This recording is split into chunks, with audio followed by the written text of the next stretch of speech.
Hello, everyone, and welcome. I'm Dr. Bidan Chonjaroy from California State University, Los Angeles, and proud CFA union member. I'll be moderating today's panel on mass incarceration and higher education. In this panel, we will discuss mass incarceration in higher education and its impact on the ability to participate in the workforce, including work that is tied to collective bargaining practices. The audience will learn the relationship between America's unprecedented system of mass incarceration, education, and the ability to earn a living wage. The panel will also present on how this impact disproportionately affects people of color in the United States. I'd like to welcome our wonderful panelists that include Executive Director of College and Community Fellowship, as well as adjunct faculty at Bennington College, Vivian Nixon, New York University doctoral student, Michelle Jones, Merced College professor and board member of the Community College Association California Teachers Association, Patrick Mitchell, as well as myself. The format of our panel will begin with short presentations from each panelist discussing their work at the intersection of mass incarceration and higher education from a range of perspectives. Then we will have a discussion period for roughly the final 30 minutes. So please type any comment that you might have into the chat function. After the panelists have spoken, we invite you to submit questions through the Q&A function. I'll do my best to get to these questions in due course. So we'll begin with you, Vivian, and to give us some historical context of mass incarceration in the United States. Thank you so much. And thank you to the organizers of this panel for discussing this very important topic. I was very surprised when I arrived at Bennington by Zoom and began to teach an undergraduate course on mass incarceration. The statistics and stories that I have been discussing for 20 years, I had begun to assume became part of the national dialogue, part of the conversation about America that everyone understood. I soon learned that many don't know that background. And so I'll give you a brief overview today. There was a period of time when the level of incarceration in the United States was fairly stable and at a very low number, fewer than 500,000 people nationally. That period lasted right through the mid-1970s, at which time we saw a sharp and rapid increase in the growth of incarceration that shot up almost vertically through 2010, which is the first time we recently started to see a slight drop in the numbers of people we incarcerate. Now, in order to understand the context, one must understand that incarceration was not driven by massive increases in crime.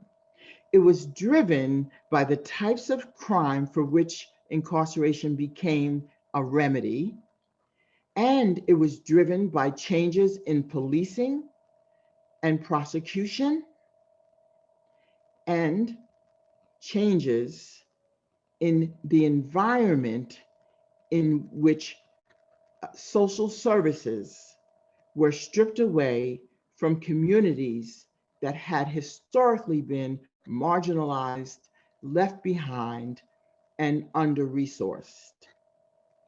Programs that had become successful during the Johnson and Kennedy eras, resources given to those communities had started to take root. The Civil Rights Act was passed in 1964, giving people hope and more opportunity.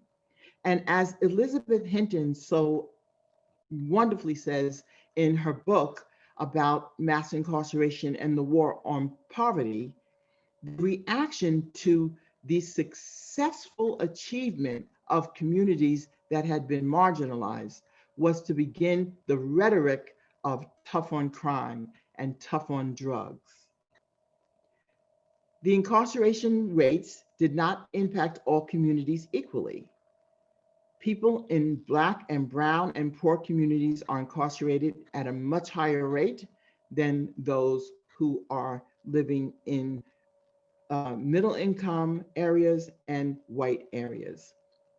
At one point, the Pew Research Center determined that 1 in 3 Americans was incarcerated, 1 in 3 African Americans, and 1 in 3 African American men, and 1 in 100 Americans.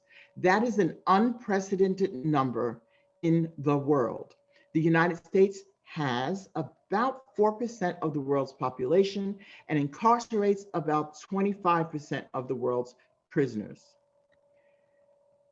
In 2004, George W. Bush announced what he called the Second Chance Act. It's still called the Second Chance Act.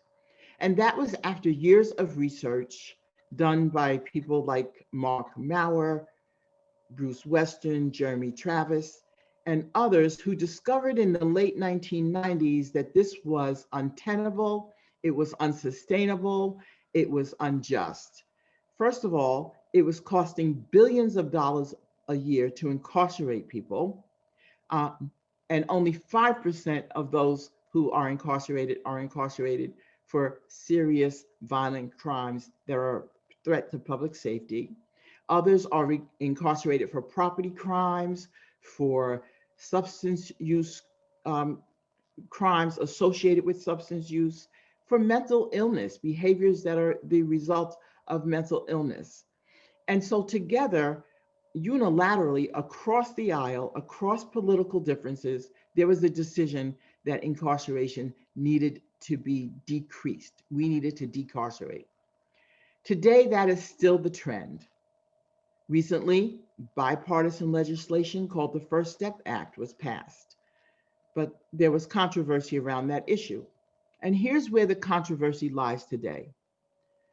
There is no controversy around the fact that we must decarcerate the United States, that the proliferance of locking people up in cages has been expensive and ineffective. It has not had a significant impact on crime. Some of it has been privatized, in which case it is even more brutal and has a profit motive. The difference is the motives. Those are good motives, but it is also an unjust system that incarcerates people of color and the poor at rates exponentially higher than people with resources and white people. Bail systems punish people before they're even convicted of a crime if they can't afford to bail out before they go to trial. So we are all in agreement that this system must be changed. Perhaps one day we'll be in agreement on the reasons why it needs to be changed. But one thing both aisles agree on right now is that access to education is an important tool for those who have been marked by incarceration, having their chances for success in life stripped away by the removal of opportunities to get an education while incarcerated. And my colleague will tell you more about that part of this problem. Thank you so much.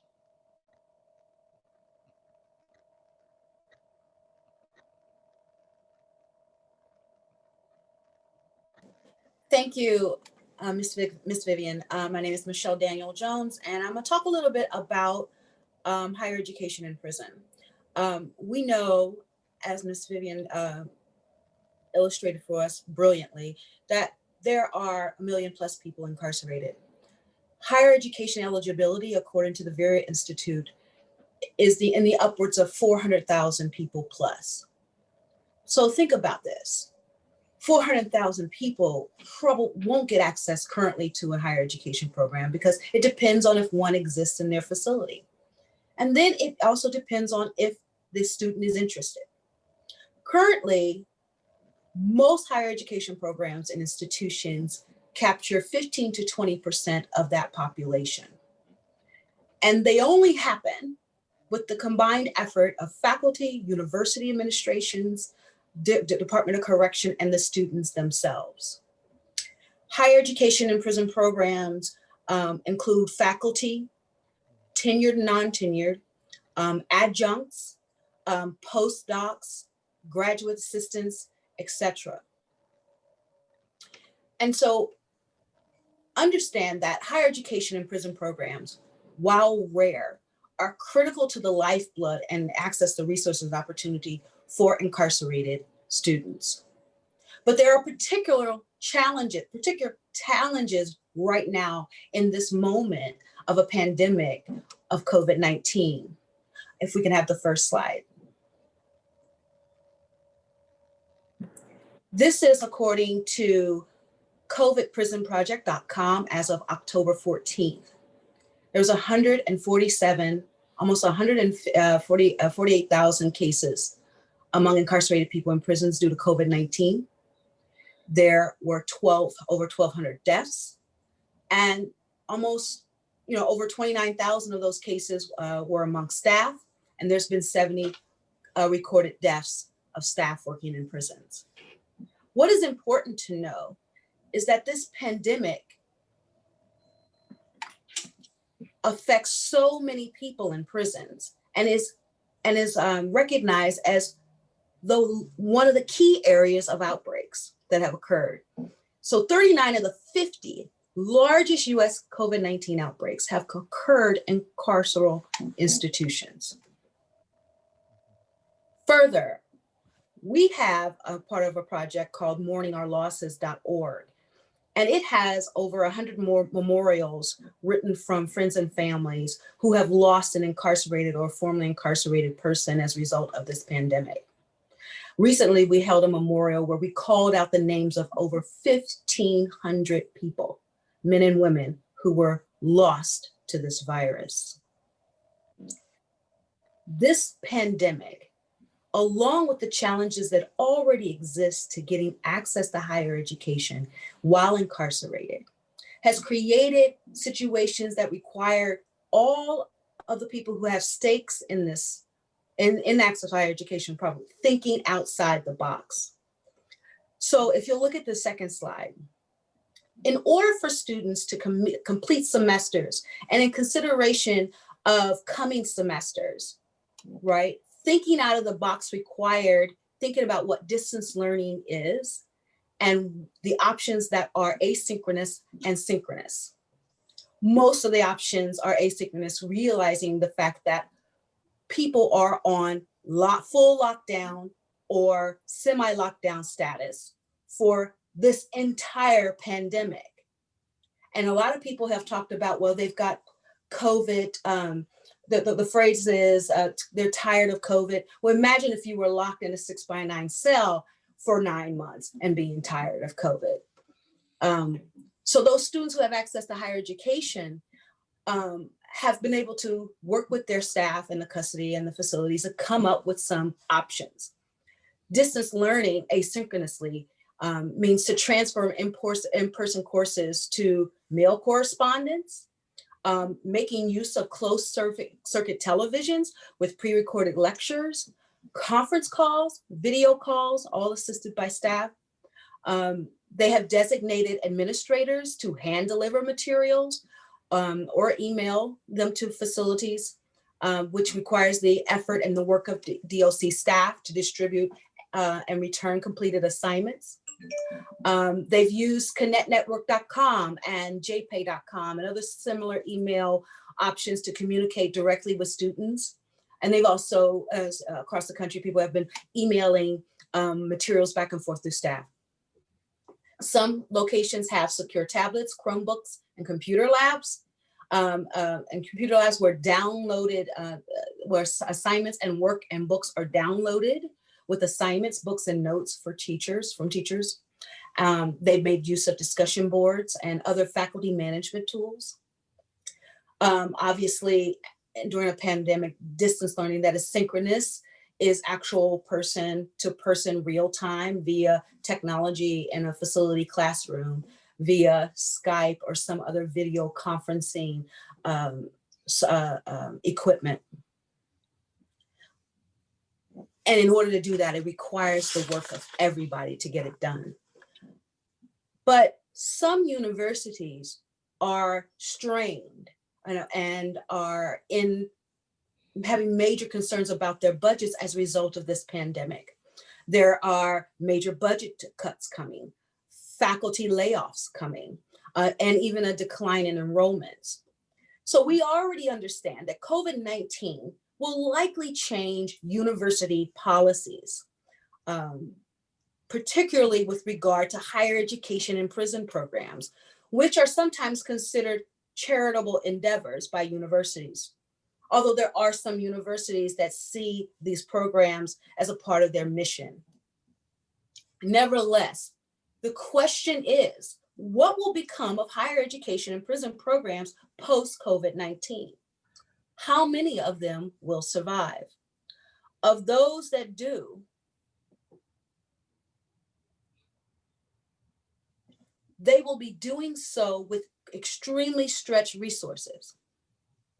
So I would like to say that as you organize yourselves to protect all of your at-risk jobs as faculty and administrators, and as you shore up your policies of shared governance, and you build alliance amongst faculty, graduate assistants, and staff and students, I would like to implore you to please remember and include the voices of your incarcerated students and include them where possible in those conversations.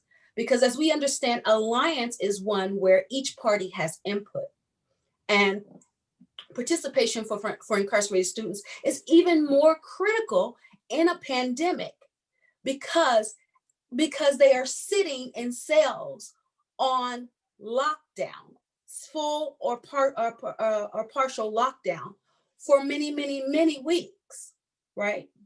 Further, those programs that will survive will need to take stock of how well they are assisting those same students who are released. Universities are not reentry programs. And so as we take stock in a pandemic of how as you reflect on how you do business, I hope you will also think about reflecting upon how you connect your students to education and to reentry services once released. Community-based organizations exist to do that work. And I hope that universities take that added step to partner with them. Particularly as we think about funding for these programs and employment for these students that will get them to a place of self-sufficiency and stability, right? So in my work and the work of several of us who are advocating for the passage of the REAL Act, which would make Pell available to all incarcerated students who are eligible right now, we are thinking of this connections. We are thinking of the through line between higher education and release for incarcerated students. There are several organizations that are doing this work right now that we implore you to look into.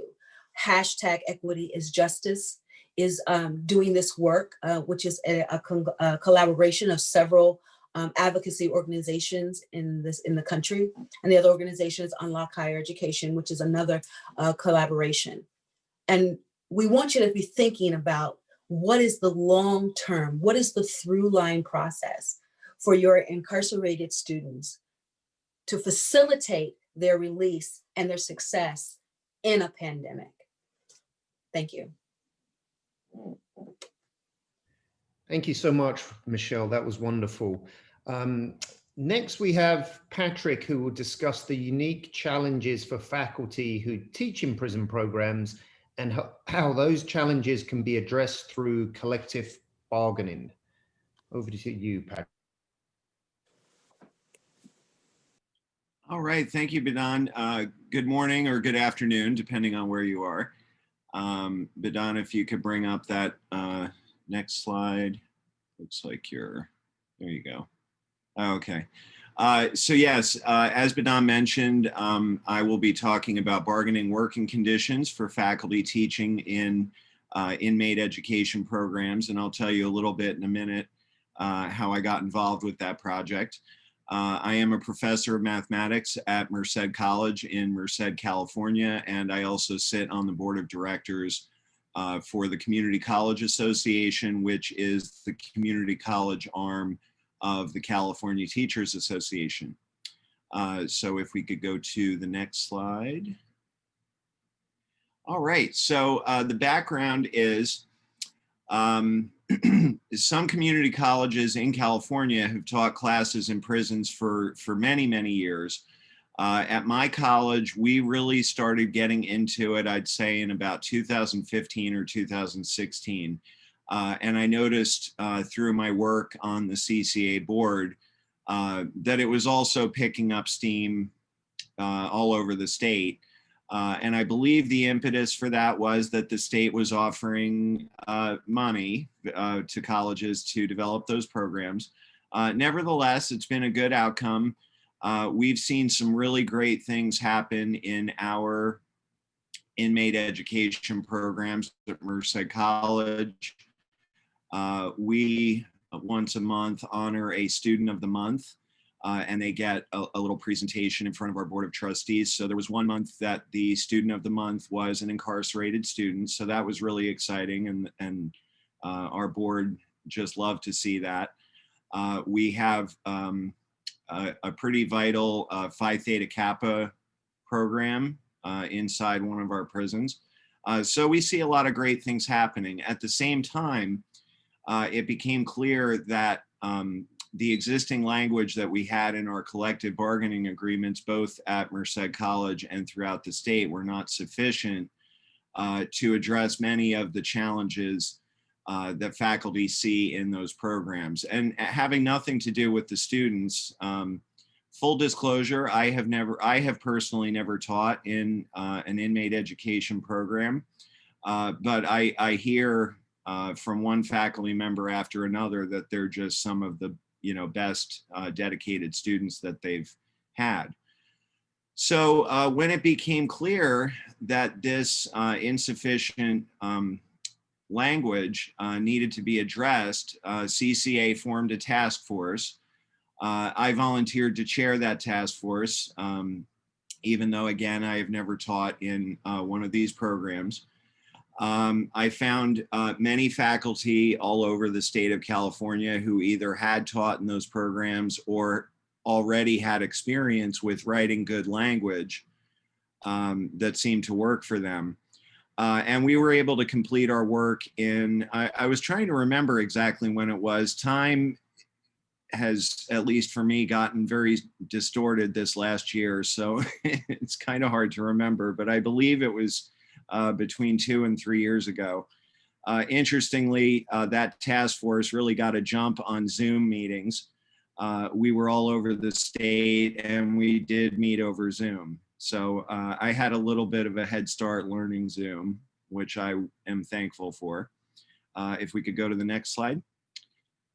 So now I'll just tell you the discussion among the group. We had about 3 or 4 meetings. There were usually about a dozen people in attendance at these meetings from various colleges.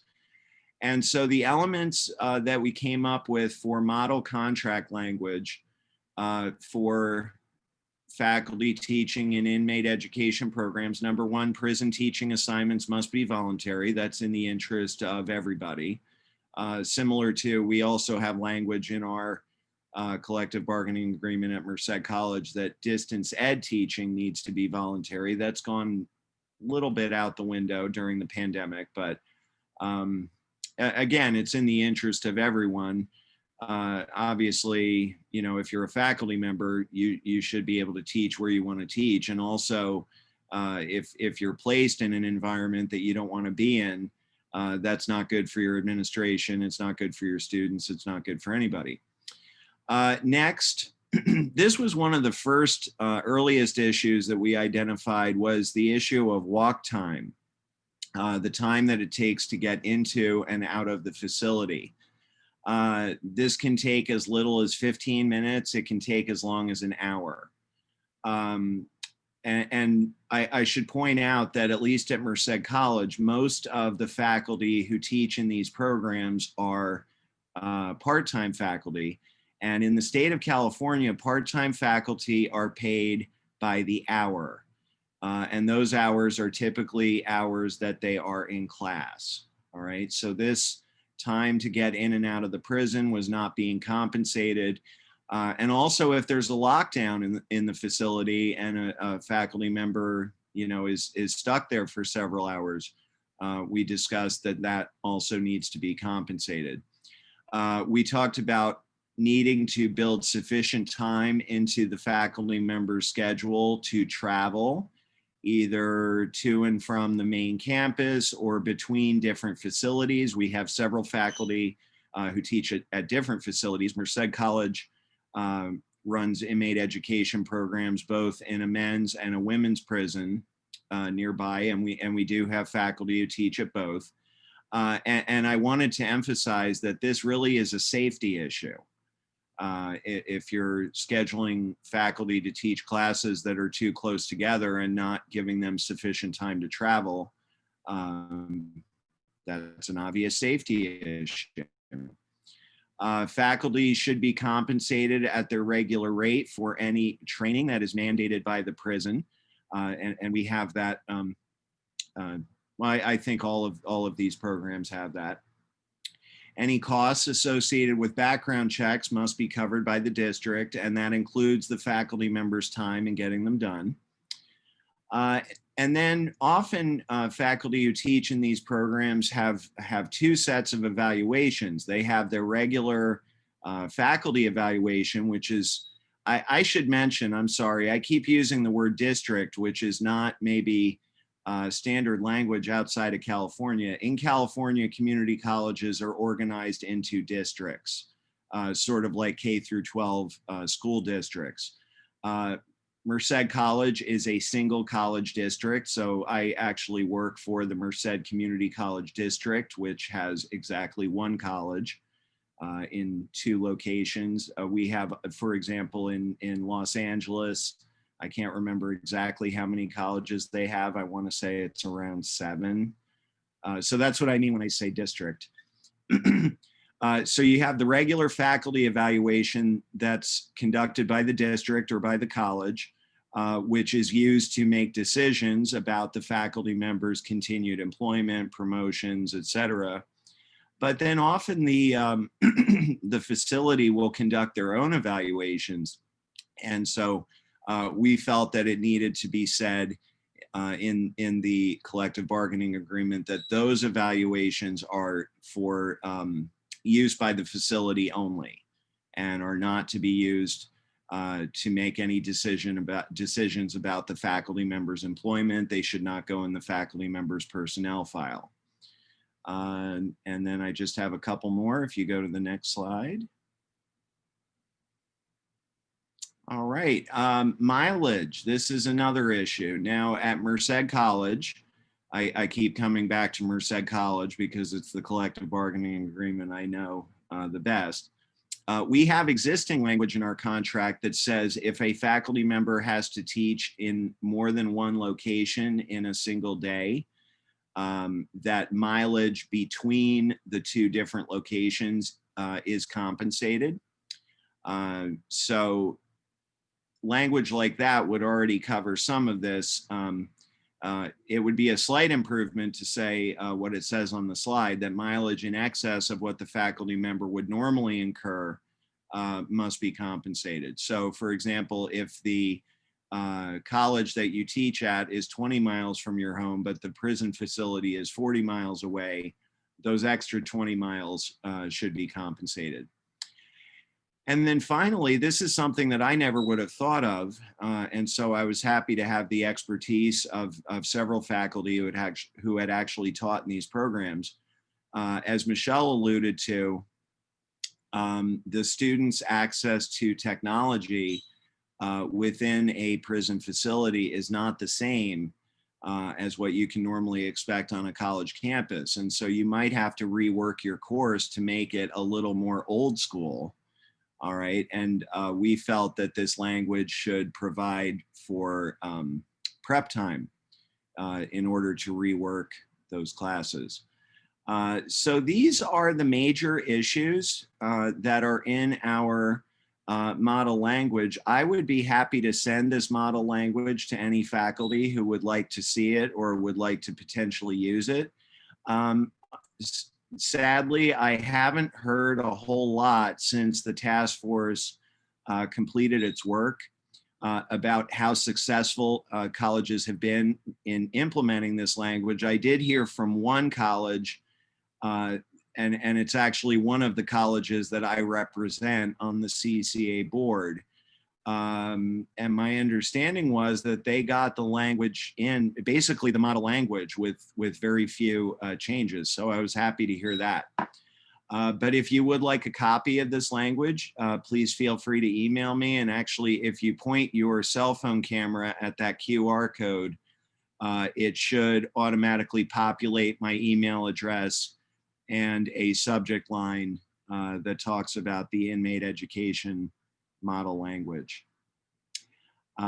So that's what I have, and I look forward to the discussion later. Thank you. Thank you so much, Patrick. That was wonderful. I am going to do my best in the presentation to respond to some of the points that were brought up there to time my talk into everyone else's. Let me start with a little bit of background. I'm actually teaching right now in a prison program. I have a class this semester during obviously the COVID pandemic. And so I'm going to try and mention the experience of that and kind of tell more of a kind of story based presentation upon some of those experiences.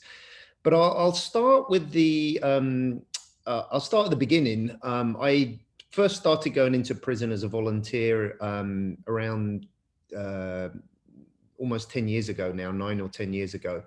And from that experience as a volunteer, I started eventually teaching classes that were pretty much my regular classes that I was teaching on college campus. And we started without any institutional support, just kind of on our own. So there was education happening, but there was no accreditation. There was no BA degree. There was no credits or anything like that. How we sort of did this was we connected the classes I was teaching on the regular campus were connected to the classes I was teaching in the prison. And students often, instead of writing traditional papers, would write to each other about a particular text or idea or concept or whatever that might be. So there was a kind of exchange of ideas between incarcerated students and students on the regular campus.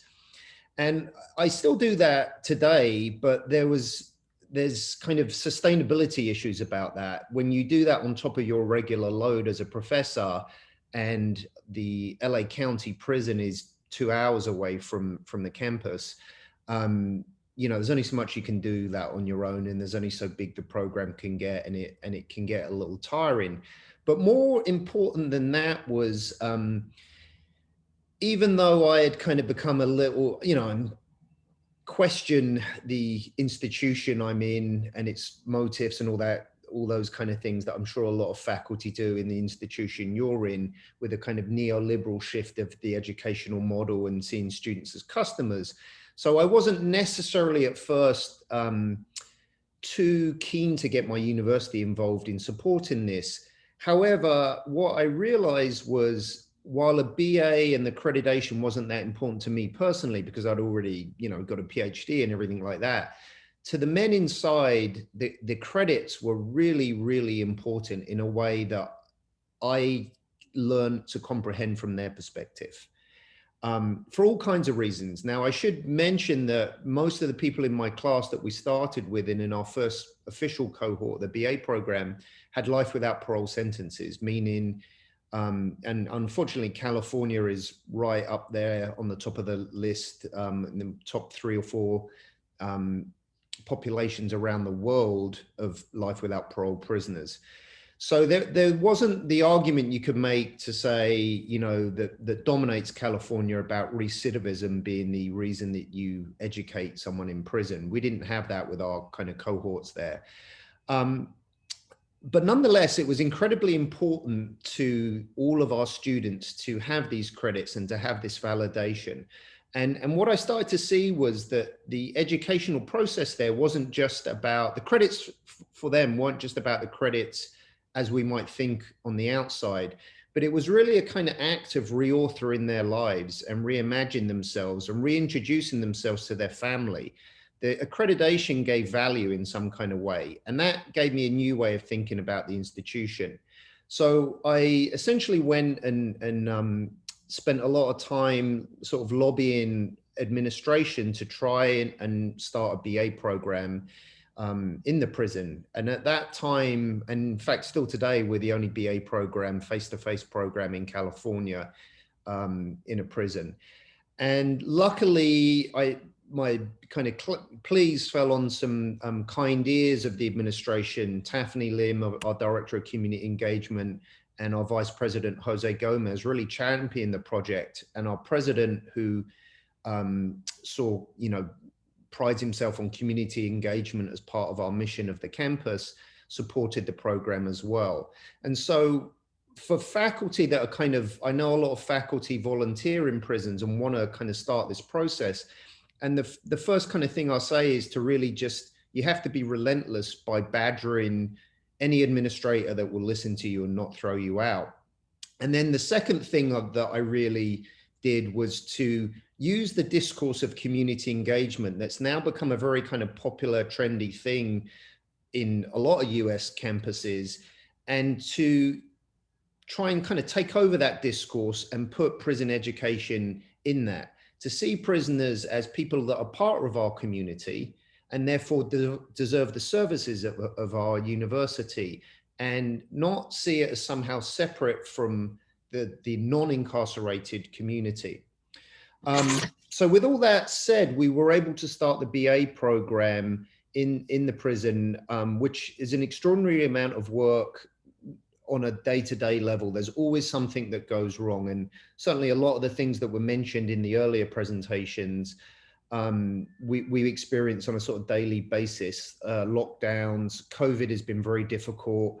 In California, technology is a real problem because none of our prisons that we're in have access to email, the internet, anything like that.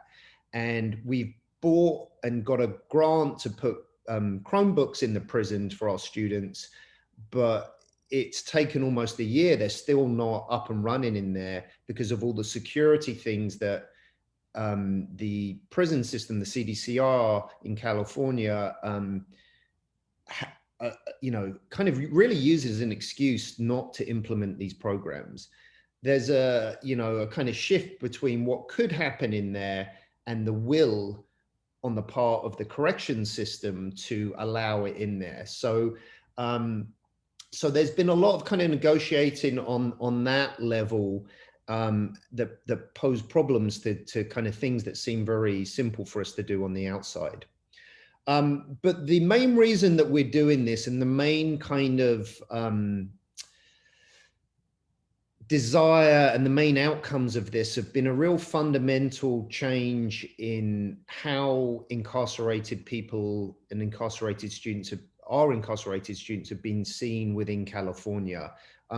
Right now on the screen, I have a couple of examples here of our students who had life without parole sentences when we first went in there. And the BA and various other things have been very helpful. Both of these have now been commuted, their sentences commuted, and I just saw both of them recently. They've been out less than a couple of months, and Tommy's only been out a couple of weeks. So it has had an impact on that level as well. A very small way of reducing mass incarceration has kind of changed the conversation of who incarcerated men, particularly with life without parole, are and who they could be.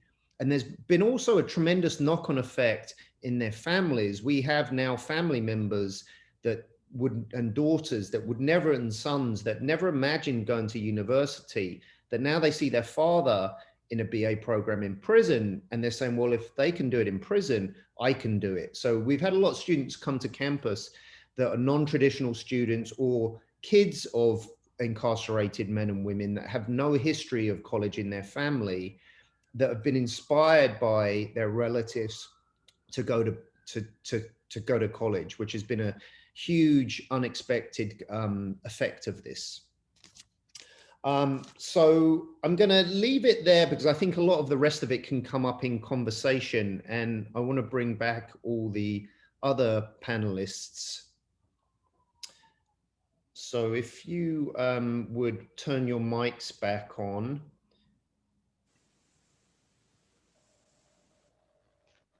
Okay, and as I go through, please, if you want to ask a question to the panel, type in your question into the Q&A function, and I'll start with a question for every other panelist here, and please just jump in as you feel fit.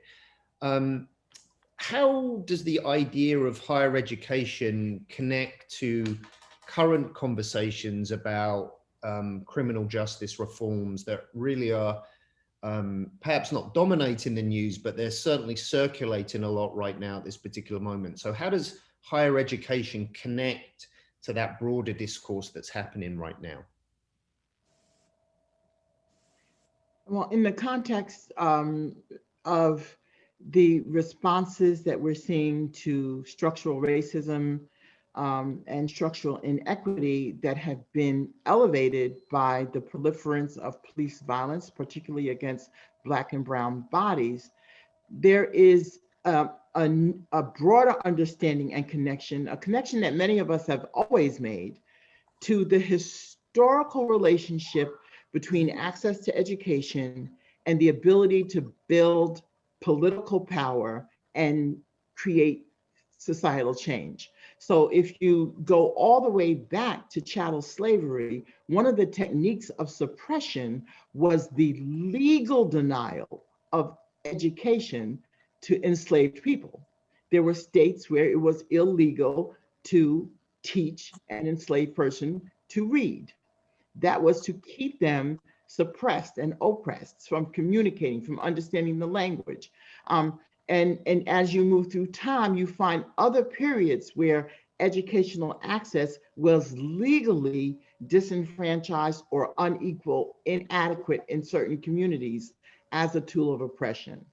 And I see, at least, and I know many others who are trying to really articulate a body of work that proves this point, that by denying access to education to a group of people that is over incarcerated and for whom that incarceration is disproportionately representative of Black people in particular, but Black and brown people, you are then repeating that same structure of using education as a tool of oppression. Yeah. So that's the narrative I like to promote. Yeah, and I think I would add to that, that this whole conversation about higher education being a key to reducing recidivism, we have seen that that has also gone through a shift, whereas this whole idea of denying people access to higher education who are serving life without parole is being overturned, because access to higher education is a right, and access to higher education serving life without parole doesn't mean that education is lost or not valuable, particularly to the person who's able to get access to it. It is actually transformative for the individual and also key to the culture of the facility in which that person is able to then learn and then serve and then apply for jobs while incarcerated that are able to create community and advancement for people inside. For my personal experience of 20 years of incarceration, I know that the elders in that community, and I do mean the word community, were often those people who were serving life, who had the sentences of 60, 70, 80, 90 years, right? So denying them access to higher education while incarcerated is a particular violence that the work that Vivian and others and myself are all working on. We're working to dismantle that narrative that higher education must be linked only to recidivism, or reducing recidivism, I should say. Thank you. That's really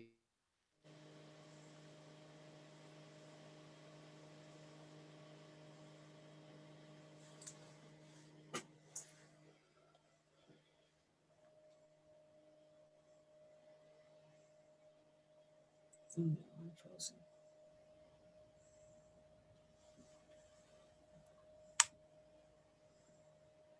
sorry. I'm not sure if you can hear me or not. I've Froze a bit. Yeah, if you were speaking just now, you froze. okay. So I'll just set up another question. I was able to get the audio there, but for some reason I froze for a second. The idea that you brought up there, Michelle, and also you, Vivian, as well, was, I thought, really important about the justification of who, and kind of the who deserves education. And that's been a kind of frustration, because certainly in California, and I'm not sure what it's like in New York or the rest of the country, it's almost dominated the discourse, this idea that the kind of monetary, and looking at students like customers, the idea that the value of education in prison is so that people don't reoffend, seems to sell people so short on the one hand as individuals, but then also it's a horrible kind of argument as well on a deeper level. And then it, can get into this sort of debate on, well, who deserves education? Like a life without parole, and then there's students that can't afford education in the community. So how would you respond to those kind of discourses and arguments that you hear out there, as well as you, Patrick?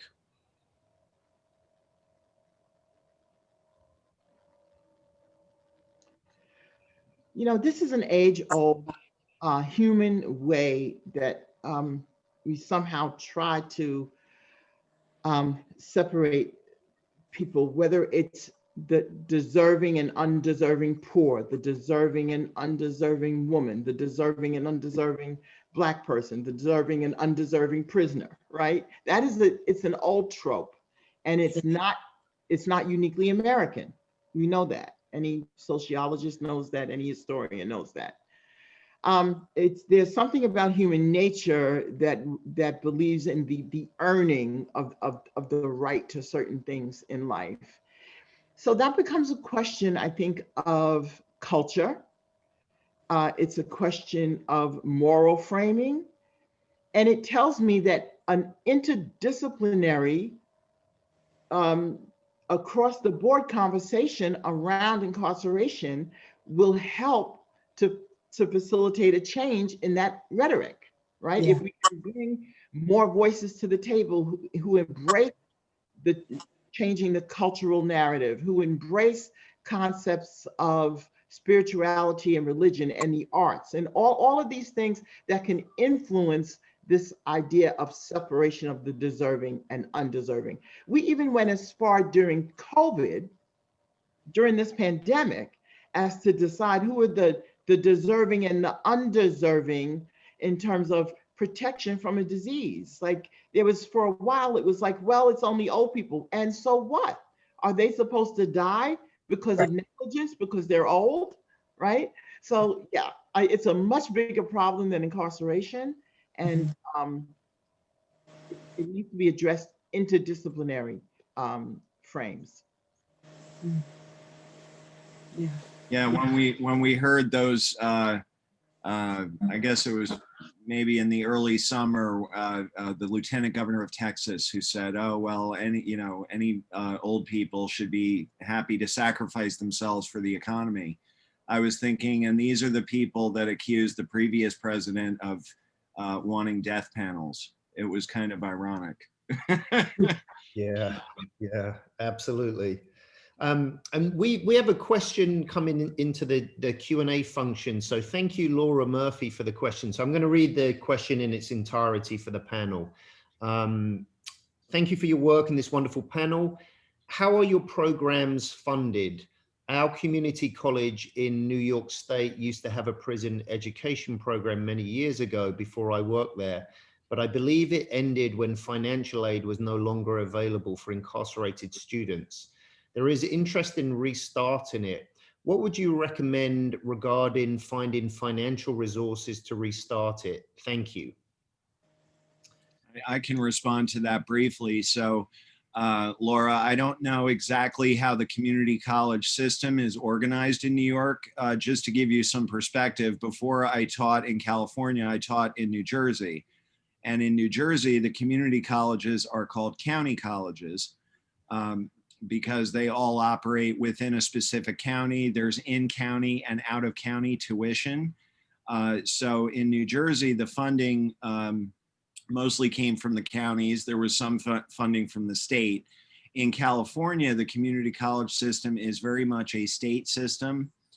And so the funding for inmate education programs in California does primarily come from the state.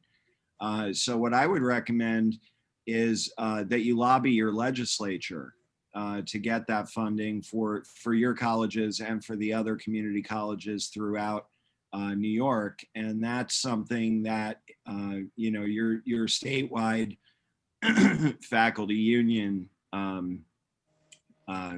you know, could really be instrumental with doing. And I would add, while you're doing that, often those organizations, legislature in particular, because we do a lot of advocacy there and in the state of Indiana, is that they often want to see something. They often want to see some evidence of what you've put together or what you can get accomplished. And so we had a model in the state of Indiana after higher education funding was taken away, in which we would use volunteer faculty and retired faculty, people who were credentialed at universities, to teach courses for free and then get the courses up and running. And then in order to pay for the needs of supplies and books and things like that, we did GoFundMes, and we asked, and actually individual faculty members created Amazon wish lists and sent them out to their other friends in universities. And we were able to run this while we were looking for an accredited university to work with. While we were working on that infrastructure, we were able to run a program for 2 years, because it took a while to find that university, for $5,000. But that required a lot of people putting in a lot of sweat equity, a lot of people utilizing whatever social capital they had in terms of their university networks to provide support. And we were able to run that model for several years. And then ultimately a university came in, saw the work we were doing, and then we were able to take it from the next level there. And of course, that was Holy Cross College, that was supported by Notre Dame. And ultimately that program, we were in a good place when Bard College Initiative came to the state of Indiana. So yeah, there's ways to do it very grassroots while you were also working to get a larger infrastructure started. Yeah. Well, there's multiple. New York State is one of the richest environments for college and prison programs, and also one of the states that has a robust continuum for those who get released and don't already have a degree, to connect to programs specifically for them when they get out, so that they're assured to finish. So there is those options that have been mentioned. There is always seeking foundation funding. New York has more than, I think, 24 robust programs. Some of it is foundation funding. There is also an active campaign in New York to restore the tuition assistance program to incarcerated students. So, you know, advocating your legislator for the passage of that piece of legislation would also help. There's a campaign called Turn on the Tap. My organization, College and Community Fellowship, the same folks who are part of the hashtag Equity is Justice group, is running that campaign. So there's multiple ways of going about it. Building a consortium, which is the way college is done at the Bedford Hills Prison in New York, is also an option. Yeah, and I'll just add with that, the NJ STEP, so the Bedford Consortium and then the NJ STEP or I love the idea of a coalition or a consortium, because students can get moved around from prison facility to prison facility, and often their education as well as their life is disrupted in those transfers. But a coalition allows those universities in those areas who've made an agreement on curriculum, who've made agreement on the weight of credit, for that student to move right into programming and keep moving. I think that it also releases the burden one individual institution has to negotiate with the Department of Correction and to negotiate with the other stakeholders, right? So being a consortium creates a nice bridge for the whole program to sit on. And if you can have those kind of conversations, man, those are the golden ones. Those are the golden ones. The most effective programs are the ones that are in alliance and consortiums and coalitions. Yeah, I agree with 100% with what everything that's been said, and certainly in our own perspective, from Cal State LA, which I know is not a community college, and we're also in California, but we started pretty much as Michelle just articulated there. We had something up and running that was volunteer based. Then we were able to get a grant which funded the first kind of round, and our president of the university also put up money from the university. And then there was the Pell grants. We became one of the 52 or whatever it was in the country who were eligible for Pell grant, which is now starting. At first, there was no real money that was coming out of that, even though on paper it looked like we should be able to fund it. The actuality of that wasn't the case. So we had to get another grant, and the Mellon Foundation funded it, which I know fund a lot of work in New York. And then the other kind of thing that both of you brought up was, and maybe Patrick can speak to this as well, one of the things that we've kind of found as we've kind of run along is working with partners with a four-year college and a community college is essential, because what in California, at least, what happens is incarcerated students rack up loads of credits, but they don't articulate to any kind of pathway. So in our first cohort, we had students that had, like, I can't even remember the numbers, huge amounts of credits, but they were missing everything. So we had to go back and fill in. Even though they'd been sent AA degrees, they really didn't have AA degrees. So at that time, it was kind of a lot of the correspondent courses were just doing courses, and especially Life Without Parole people, they're taking a lot of courses, but it didn't articulate to anything. So that what's happening now with the community colleges and with the Cal State system is much more coordination, so that students don't find themselves in this situation where they're just taking courses and it's not going anywhere. So I think, I think you pointed this out, Michelle, partnering early on with a four-year institution and having that model in place makes it a lot more attractive to funders while you're kind of lobbying for the laws to change, which it really is the ultimate. It has to happen on a governmental level at some point to make it sustainable. Well, it's traumatic for the student. I graduated with my bachelor's degree with like 49 credits, because the university that was providing my bachelor's degree programming was removed, and the university that was left wouldn't accept all of my credits. I had 96, but by the time they went through and decided what was worthy enough to come to their university, I was down to 46, or down to like 56, and I had to get all of those credits again at the second university. It's traumatic for the student. It is a disruption to them, because now I had to actually go out and fundraise the rest of my tuition in order to get my degree, in order to get my time cut. So it's infrastructure, but it's infrastructure that is student centered. If you're not thinking about what happens to the student as they move through the facility, move through your programming and out, then you're really doing an injustice for them and creating a certain level of disruption and disconnect for them that may actually turn them away from education in the future and cause I don't know how many barriers I had to hop through in order to ultimately get my bachelor's degree, because the two universities that were serving the same facility had no agreement. Yeah, absolutely. And I think, maybe Vivian, you could respond to this as well. Part of what you're saying there, Michelle, is, and this has been our experience, is this kind of idea, well, people in prison are lucky to be getting anything that we're giving them. And therefore they should be thankful for whatever we give them. And it doesn't matter if it doesn't add up. And it's, that kind of discourse.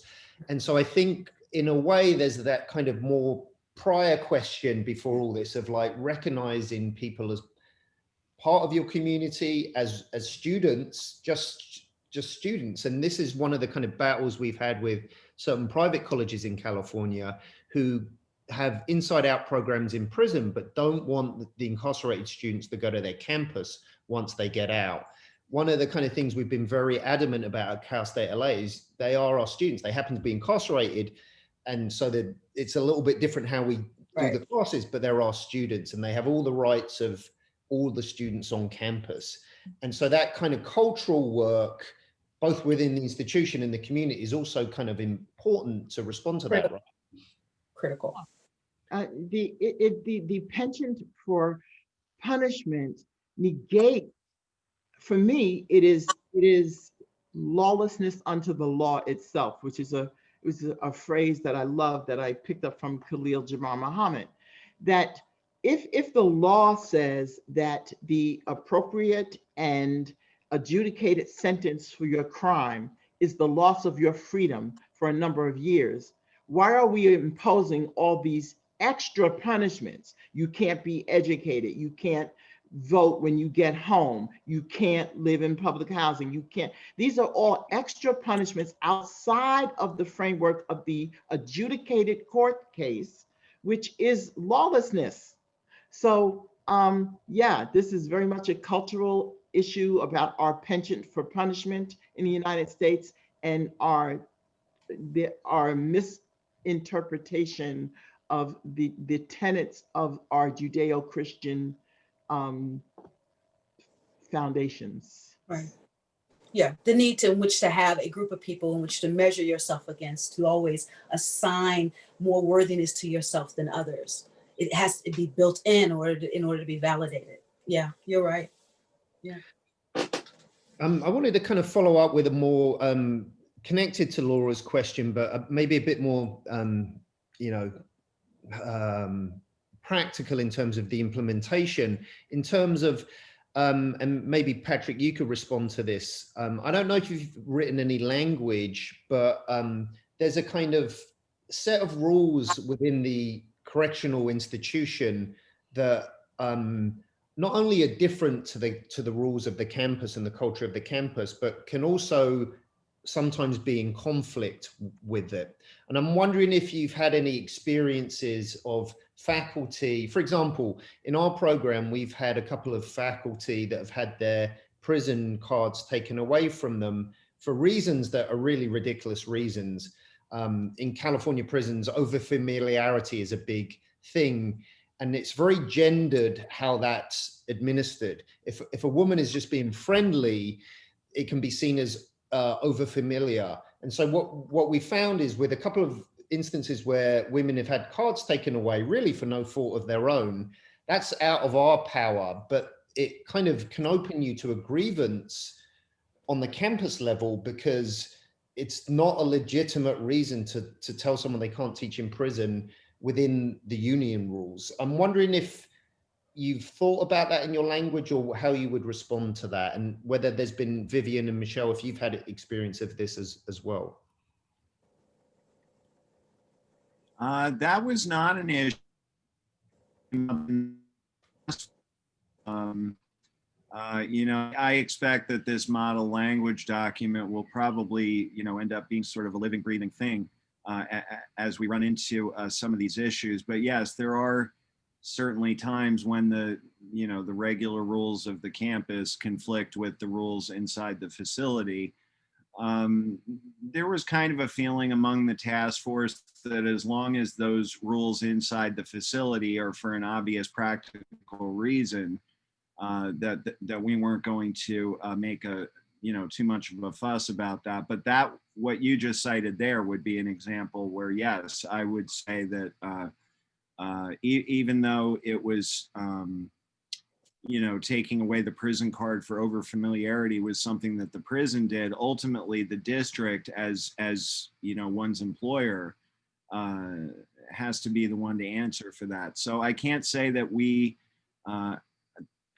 have run into that specific issue, but it would definitely be one that we would be on the lookout for. Michelle, have you, or Vivian, have you had any experience with this kind of thing and this kind of conflict between culture? I would imagine you would have done, but would you like to respond? Yeah, so I'm always thinking of solutions. So I'm gonna say the solution first and I'll tell you what happened. So the solution to me is that there needs to be an MOU that defines what is the breach and defines what is the line. Because what happens is, as superintendents shift and go out of jobs, as majors go in and out of jobs, as the education director goes in and out of jobs, what is understood is the line fluctuates.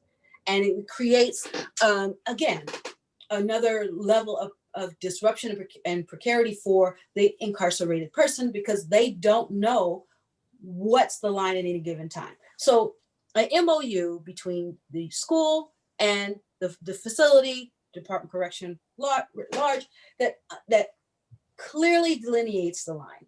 Now we all understand what the line is. Now we're all clear about it. In my situation, there was a student who was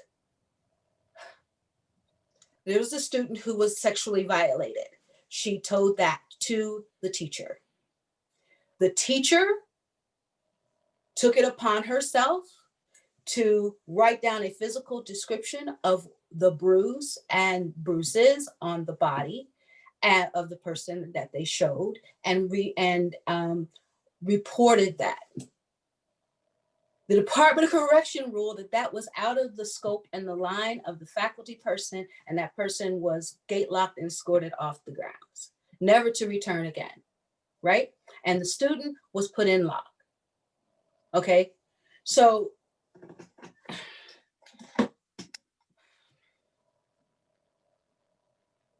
and I got other incidences of threats to do that to them. So again, the line has to be agreed on and defined. I do not believe that any person experiencing violence who chooses to tell that to a person in authority should have to be punished, and that person be punished for reporting that. But because the culture of incarceration, because the culture of prison is often violence and goes counter to common sense or protection of the captive body as a human body, as a real live body, a body that can that something can happen to that body. It runs, the logic runs contrary to that, right? And so as faculty administrators and people who are bringing programs into prisons, they have to have that conversation up front. They have to have that conversation up front, but you won't be thinking of that unless you're student-centered. Unless you're thinking, if I'm a student and something happens to me, who do I tell? What happens if I tell? And so the orientation, I keep advocating, it must be student-centered. And that means faculty needs to, and would-be volunteers and people coming into facilities need to have conversations with potential students that you wanting to enroll, as opposed to the hierarchy of a drop down. Here, I've got a program, I'll just drop it in the facility and we'll see what happens. You need to ask questions of the students who are in there so that you can write your program, develop your program with their insights in mind. Which is why I'm sure your experiences are so valuable, because, you know, programs do need to be designed like this, and the input from people that can articulate it like yourself, think it through like yourself, but have also seen the other side of it as well. That's really powerful knowledge. I'd like to open this question to everyone, and maybe I can start with you, Vivian. Could everyone suggest some key books or articles on mass incarceration, specifically to educate labor and management in higher education? So what books on mass incarceration would you recommend to those that might be in labor management in higher education? Oh, wow. So,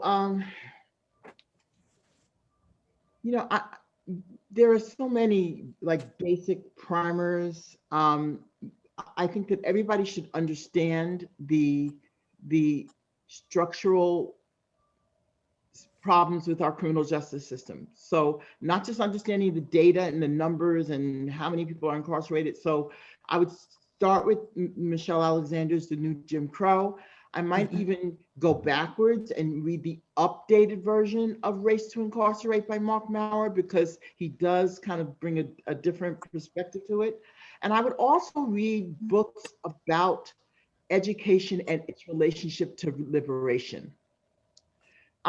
Because the idea of protecting the teachers through collective bargaining, it's really about the freedom, the right to work in a safe environment.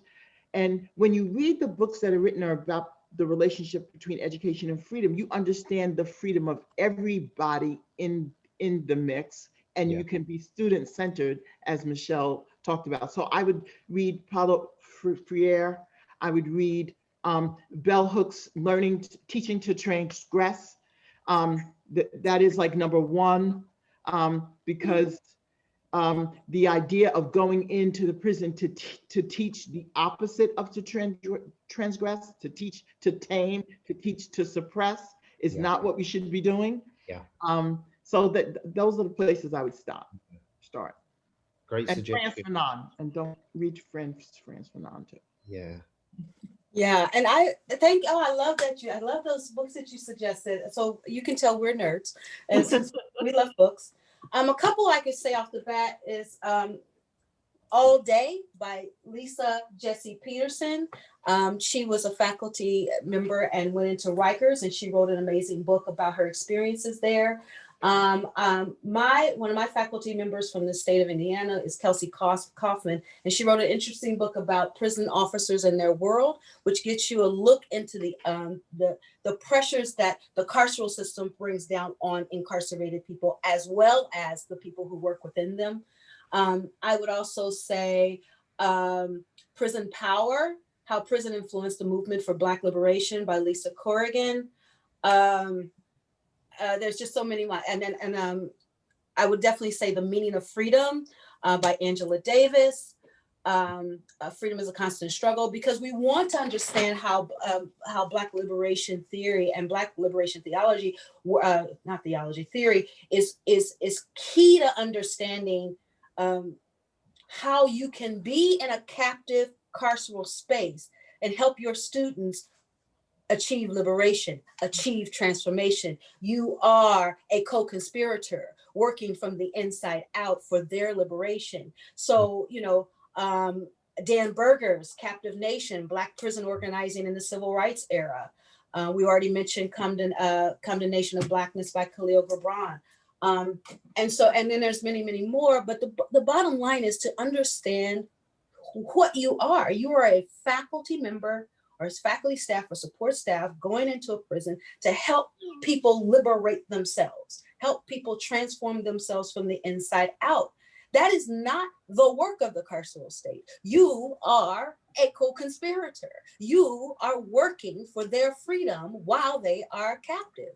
And so your orientation, again, needs to be student-centered, but it needs to be oriented towards their liberation. And those type of books that we're talking about are kind of like some basic understanding of a way in which to orient yourself orient yourself when going into a prison. You're never just a person going in. You're not that body to go in and teach math and go home. It's much deeper work going on when you recognize you're going into a carceral system, a captive system, a system that's meant and designed to keep them there, not only physically, but mentally. And you're the person who's gonna bust that lock open. You're going to help them bust that lock open. So your role is bigger than just coming to teach. Yeah, that's awesome. Yeah. Great. I've got some books I wrote down there that I've got to follow up with as well. The one book I might add to that is, I just finished reading it recently, America is the Prison. Bernstein is the author, and it's about a lot of the stuff that you were talking about, the kind of heyday of the prison arts and kind of radical movements, education in the prison in the late 60s, 1970s. And that's been very inspiring to take some cues from there for what education can be, getting away from the kind of functionalist version of education that I think, you know, both of you were critiquing there. So awesome suggestions. One question I wanted to kind of ask everyone was, where do you think we are now? Like, how would you kind of assess where we are now, either locally, you know, nationally within the state, in terms of like higher education in prison? Are we emerging? Are we, you know, starting to rise up? What needs to be done in that way? How would you assess where we are right now from your own perspective of your own work? I think we're at an inflection point, because there are two things happening at once. At one time, we are managing to convince even those who were not always allies that providing higher education in prison has a real purpose. Now, you know, their reasons for agreeing with that may be different than mine, but, you know, when legislation is what it is, it's sausage, you don't want to see it made, you just want it, right? So, you know, so we're happy to have those allies. So that is a good thing, that the appetite for getting more education inside of these facilities is there. And we're really close, I just feel it. But on the other hand, we are at this other inflection point where we are combating state violence and structural and systemic racism, and trying to build an abolitionist framework that, you know, all these prisons are not necessary. Prisons do not need to be the only response to violating the social contract. And there are other ways that we've done this in history, and other communities in the world who do it differently even now. So how do we develop what Patricia Hill Collins calls a kind of camaraderie, a kind of allyship that is not groupthink, right? Kind of diversified collaboration where there's different thought processes going on, different ideas, but we're all moving in the same direction toward the same goal.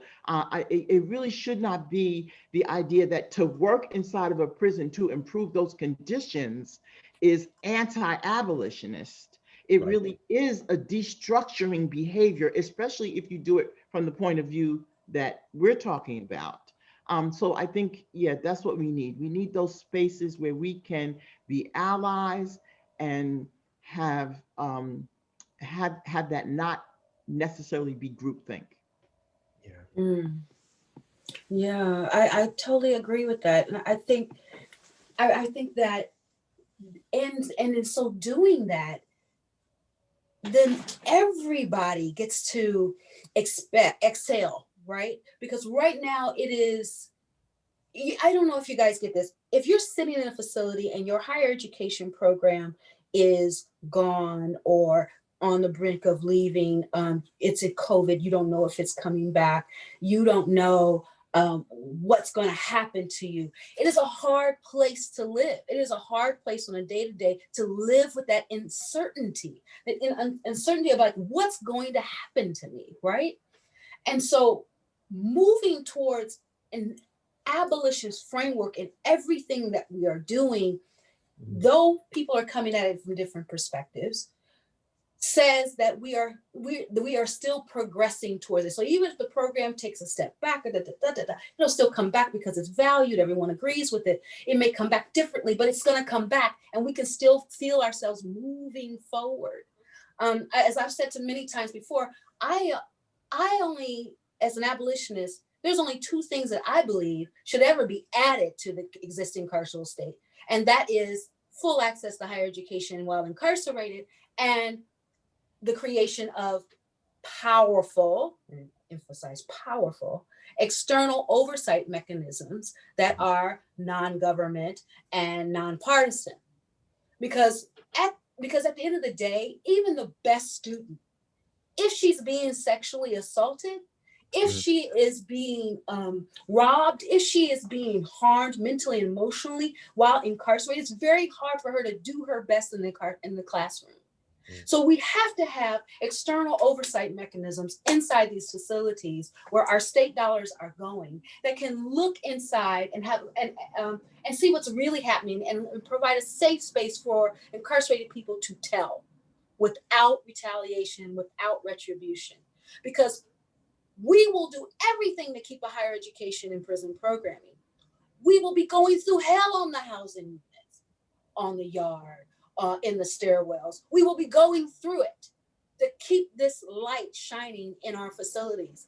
And I just want people to understand that it is a both and, right? We need to be working for decarceration while we're creating a safest place for people where their conditions of confinement are not violent and abusive and traumatizing. Yeah, well said. Very well said. Patrick, whereabouts are you right now with the California community college system? How do you see this point you're at? From what I can tell, the programs are expanding. I mean, all I keep hearing at my college is that they've got the students and they've probably got the faculty. What they don't always have are the facilities.